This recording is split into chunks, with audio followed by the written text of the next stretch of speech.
Né trop tard pour explorer la Terre et trop tôt pour entreprendre un voyage en direction des étoiles, peut-être sommes-nous vivants juste à temps pour explorer l'océan. Aujourd'hui connus de tous, les premiers humains à avoir été dans l'espace ont inscrit leur nom dans l'histoire, à l'inverse de ceux, à jamais oubliés, qui les premiers ont franchi les eaux de surface pour s'immerger.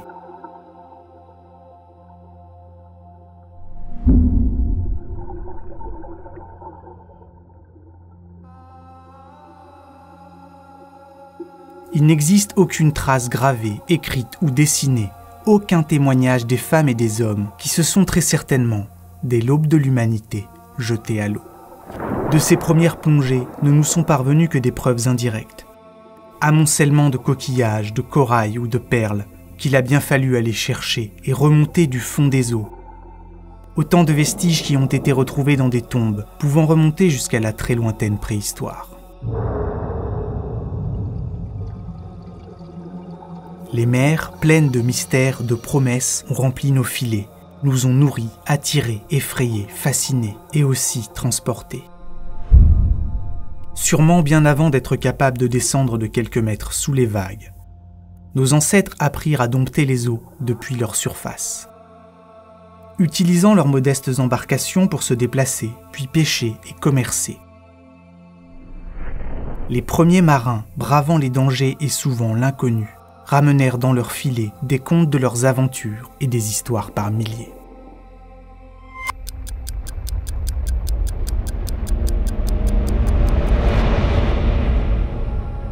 Déformées par le temps, amplifiées, elles ont fini par donner une partie de nos mythes, peuplant souvent les mers d'êtres surnaturels imaginaires, de déesses, de dieux et de monstres, dont l'existence permettait d'expliquer et conjurer l'incompris.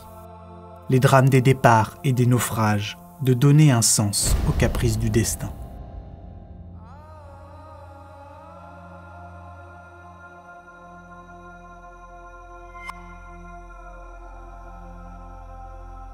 Peu à peu, en surface, avec les progrès de la navigation, l'inconnu s'est progressivement vu repoussé par-delà l'horizon. Tandis que sous l'eau, il est resté là, à proximité du rivage, à quelques mètres à peine sous l'écume des vagues. Pendant des millénaires, nous n'avons su à peu de choses près rien de ce qui se cache sous la surface floue des mondes du dessous.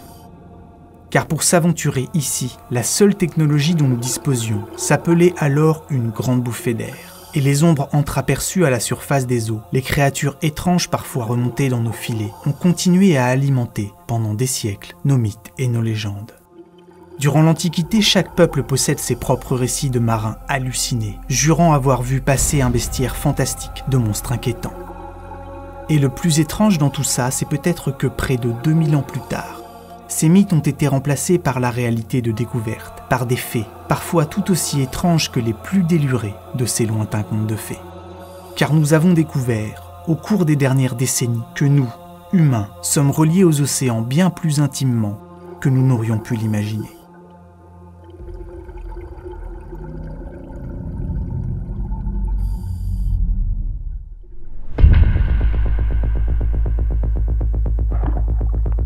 Toutes les belles histoires ont des débuts. Pour la vie, c'est vraisemblablement ici, dans l'océan, que tout a commencé. Il y a de cela près de 3,8 milliards d'années. Et après avoir passé près de 90% de son histoire à évoluer sous les vagues, certains se sont aventurés dans l'air. De nos lointains ancêtres qui ont, il y a de cela plus de 350 millions d'années, littéralement habité ici, nous gardons encore aujourd'hui, inscrite en nous, la mémoire. Les vestiges de ce passé aquatique sont visibles lors de nos phases embryonnaires, où bon nombre de nos traits s'apparentent fortement à ceux de poissons, nous rappelant que nous sommes les descendants d'une longue lignée, parmi tant d'autres, dans la grande histoire de l'évolution de la vie sur Terre, et surtout dans les mers. Vers la 4e semaine, un embryon humain développe des sortes de nageoires, qui vont progressivement se transformer en doigts de pied et de main. Lors de sa 5e semaine, le cœur d'un embryon possède 2 chambres, comme ceux des poissons, et de part et d'autre de la tête, des ébauches de branchies qui vont progressivement régresser jusqu'à complètement disparaître. ces particularités anatomiques se retrouvent chez la totalité des vertébrés, qui tous, lors des premiers stades de leur développement, se ressemblent comme deux gouttes d'eau, d'une mer qui coule en nous. Les 9 premiers mois de notre existence, nous les passons à respirer, reliés à un tuyau, plongés dans un liquide amniotique, dont la composition chimique est étrangement similaire à celle de l'eau de mer. Nos ancêtres en viennent et l'ont quitté. Et pourtant, les océans coulent toujours en nous, dans nos veines. Notre plasma, la partie liquide de notre sang, contient à peu de choses près les mêmes oligo-éléments que l'océan. En fait, on pourrait presque dire que notre sang s'apparente à de l'eau de mer, plus des globules. Et puis, quel que soit l'endroit sur Terre où vous vous trouvez, la moindre goutte d'eau bue, la moindre inspiration d'air prise vous relie intimement aux océans, qui, de leur courant, répartissent la température, pilotent et contrôlent le climat.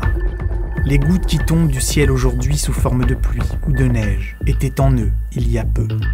Elles finiront ballottées au gré des événements, dans le grand cycle de l'eau, par un jour y retourner. Quant à la grande majorité des molécules d'oxygène que nous respirons à chaque instant, elles ont été produites et fabriquées par la vie sous-marine elle-même. Évidemment, tout cela, nous ne l'avons pas toujours su.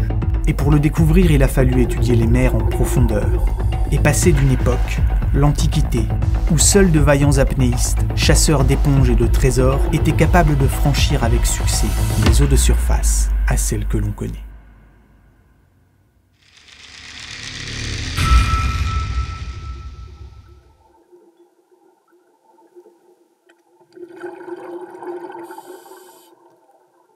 Pendant des siècles, aucune invention ne vint véritablement concurrencer les exploits de ces plongeurs, capables de descendre à près de 20 mètres de profondeur, en emportant avec eux pour seule réserve d'air que celle logée dans leurs poumons.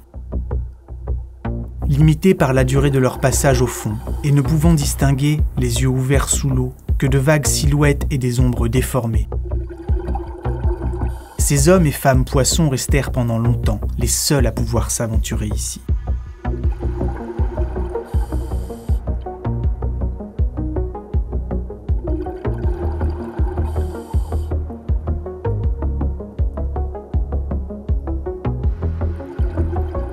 Puis, certains ont tenté d'amener de l'air au fond, au moyen de tonneaux, des sortes de grandes marmites renversées et remplies d'air pour permettre aux plongeurs de se ravitailler. Rester longtemps ici est encore de l'ordre du fantasme. Il n'existe alors aucun masque, aucune palme, ni tuba. Les premières véritables ébauches théoriques de ces derniers verront le jour près de 1800 ans plus tard. Avec leurs tubes de plusieurs mètres de long censés fournir de l'air en profondeur par la seule force des muscles thoraciques, ils sont parfaitement inutilisables. Autant essayer de pomper une balle de golf à travers un tuyau d'arrosage. Car au-delà d'1 mètre de profondeur, personne ne possède de muscles suffisamment puissants pour renouveler l'air présent dans le tube, qui en s'accumulant finit par devenir vicié.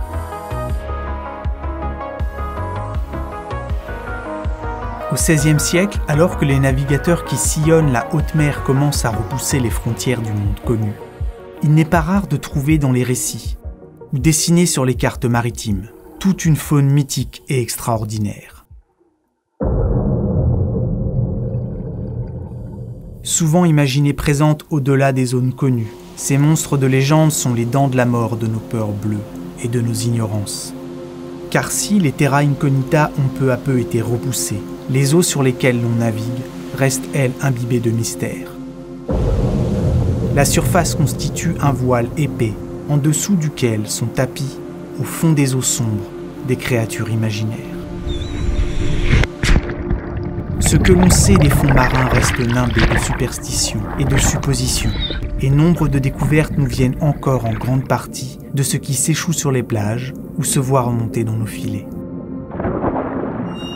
L'on commence pourtant à percer enfin avec succès la surface des eaux, pour aller y voir par nous-mêmes au moyen d'ingénieuses inventions.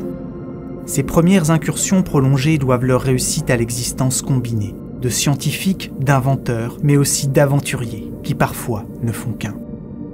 Les premiers, poussés par l'envie de percer les mystères des lois de la nature, vont, en se plongeant dans l'étude du comportement des gaz que nous respirons, donner aux seconds des outils théoriques, leur permettant d'inventer des astuces pour rester au fond. Certaines, irréalisables, resteront à l'état de croquis sur le papier. D'autres seront construites et testées par des aventuriers, de simples curieux osant se mouiller ou des têtes brûlées. On commence ainsi à voir apparaître des cloches à plongeurs de plus en plus perfectionnées, des machines censées fournir de l'air en profondeur. Et, pas à pas, palme à palme, à force de tentatives, l'on commence à lever le voile et à y voir un peu plus clair.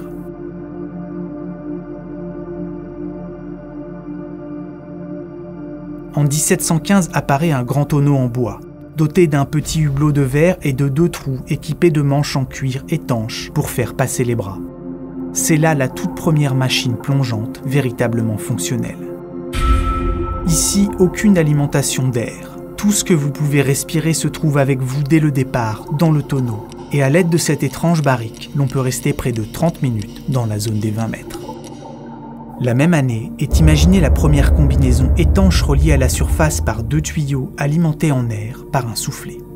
60 ans plus tard, on commence à entrevoir la possibilité d'aller véritablement se promener au fond des mers.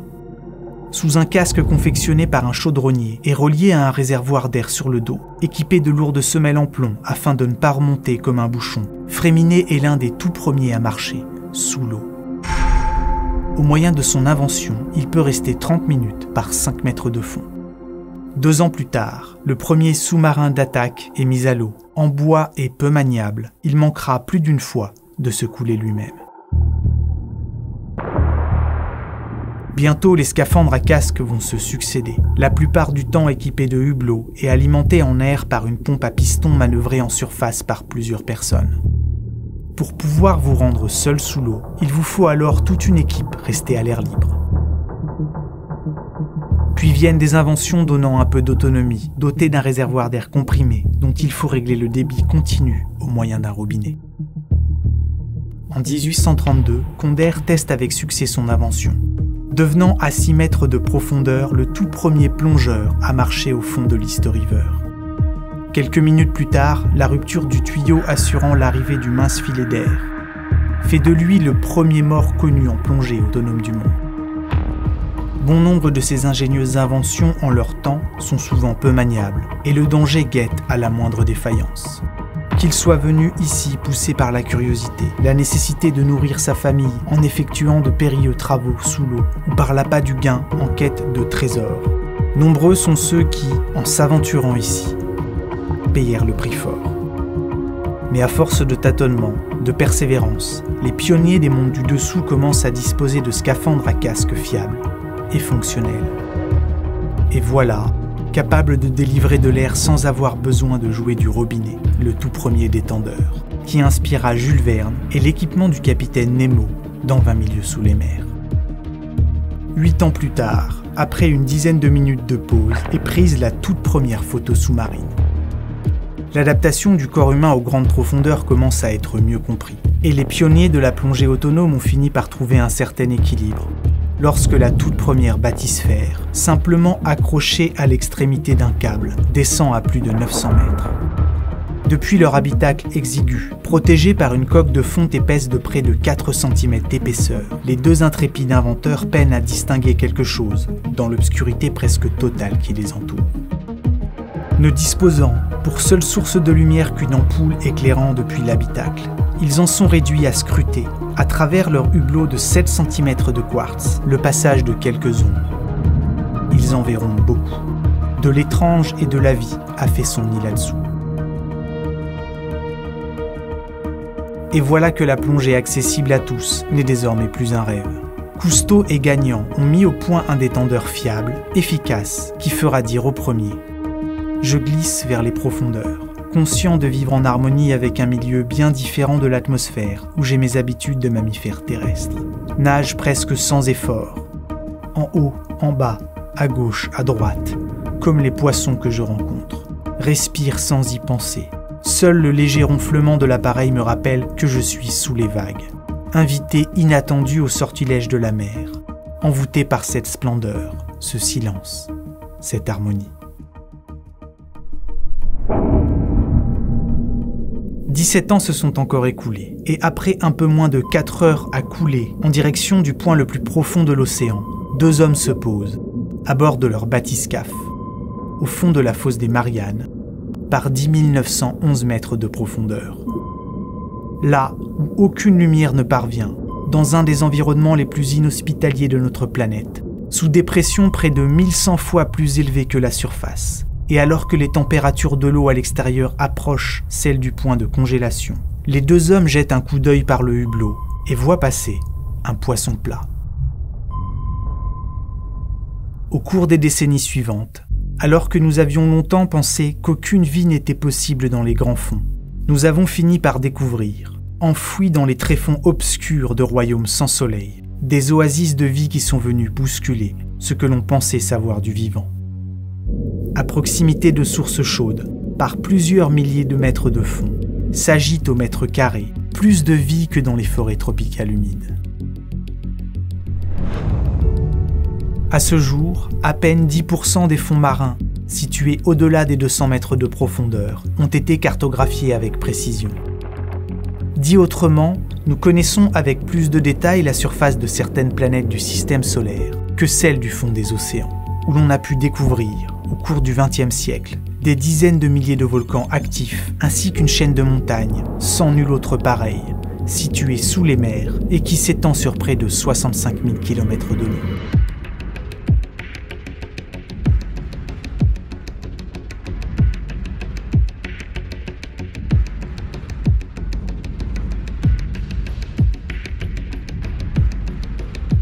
Aujourd'hui, nous connaissons quelques 200 000 espèces d'animaux marins différents.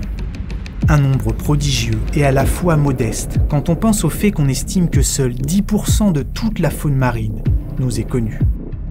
Il se peut que près de 2 millions d'espèces différentes d'animaux vivent actuellement dans les océans, attendant toujours d'être découverts. En évoluant relativement librement sous l'eau, comme des poissons patos, naufragés flottant volontaires, ballottés tels des bouteilles à la mer, nous sommes sans le vouloir les héritiers d'une foule d'inventeurs qui nous précèdent et nous ont permis, au moyen d'ingénieuses technologies, se substituant comme un peu à l'usage des branchies, de nous inviter ici pour étudier, filmer ou simplement jouir du plaisir d'observer ceux qui y vivent. À moins que ce ne soit l'inverse. En remontant dans le temps jusqu'à la lointaine préhistoire, toutes ces avancées, ces découvertes, nous ramènent jusqu'à ceux qui pour la première fois ont franchi le miroir des eaux de surface pour passer comme Alice de l'autre côté et découvrir un océan de promesses rempli à ras-bord de choses nouvelles, oubliées, mais aussi que l'on pensait simplement disparues. En Afrique du Sud, en 1938, un pêcheur remonta dans ses filets un poisson des grandes profondeurs, un fossile vivant, le sélacanthe, que l'on pensait éteint depuis plus de 65 millions d'années. Au large des côtes de l'Australie, en 2006, lors d'une campagne de recensement de la vie sous-marine, on mit la main sur une espèce de crevette que l'on pensait disparue, elle, depuis 50 millions d'années. Aujourd'hui comme avant, on vit majoritairement à proximité des océans. Environ 50% de la population mondiale habite à moins de 100 km du rivage. Pourtant, nous restons encore grandement ignorants des mystères de la mer.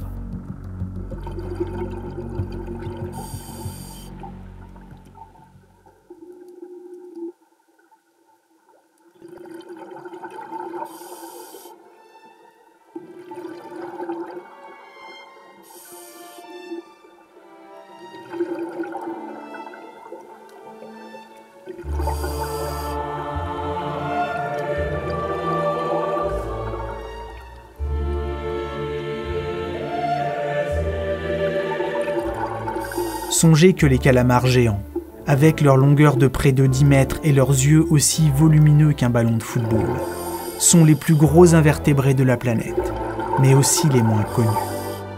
Il a fallu attendre le 19e siècle pour avoir des preuves tangibles de leur existence et les faire passer pour nous de l'état de mythe à celui de réalité.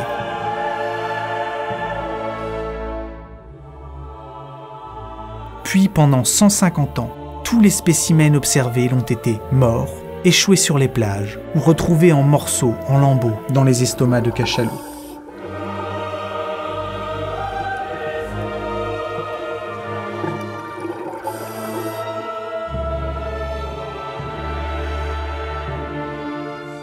personne n'en a immortalisé de vivant dans son habitat naturel avant 2004, quand le premier d'entre eux fut pris en photo.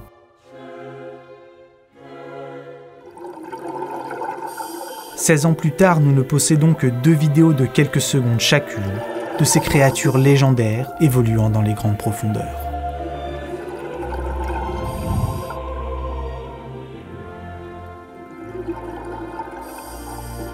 Si vastes et profonds, les océans peuvent garder leurs secrets pendant longtemps. De quoi achever de nous convaincre qu'il y a peut-être, caché sous la surface des eaux, dans les mondes du dessous, autant de trésors qui attendent d'être découverts qu'il n'y en a dans tous les muséums d'histoire naturelle de la planète.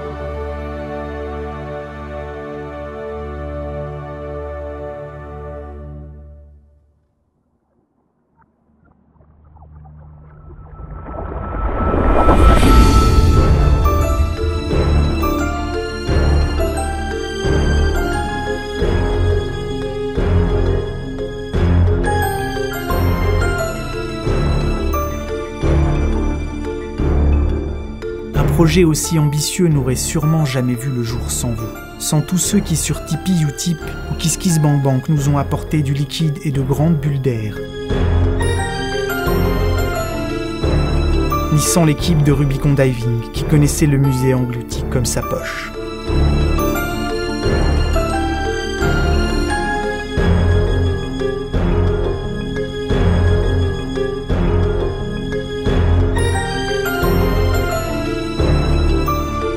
Mille glouglous sur vous, toutes ces bulles sont pour vous.